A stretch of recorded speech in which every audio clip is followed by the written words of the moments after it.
আলহামদুলিল্লাহ আমি আমার সোনালী মুরগিকে ডিমের খাদ্যের পাশাপাশি উম, আমাদের যে নোয়াখালীর ভাষা বলে কলমি শাক সেটা মিক্স করে দিতেছি।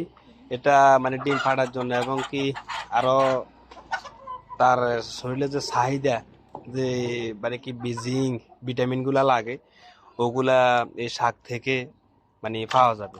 আপনার ওষুধ খরচটা কম লাগবে এবং কি মুরগি তাড়াতাড়ি সুস্থ বড় হবে এবং কি সুস্থ থাকবে এবং কি ওজন বৃদ্ধি পাবে।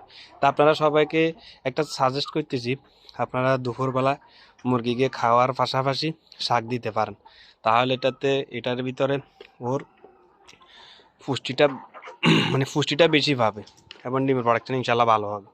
আমিও এটা এরকম দিতেছি। দেখেন আমার সোনালী মুরগিগুলাকে খাদ্যের সাথে মিক্স করে কলমি শাক দিতেছি। আলহামদুলিল্লাহ ওরা ভালোভাবে খাচ্ছে। আপনারা সবাই দিতে পারেন, তাহলে দেখবেন ইনশাল্লাহ ওরা দাম একবার খেয়ে মানে খেতে অভ্যস্ত হবে তাহলে সব সময় আপনি দিলে ওরা খাবে। তো সবাই ভালো থাকবেন, হ্যাঁ। আর কমেন্ট করে লাইক করে কমেন্ট করে জানাবেন।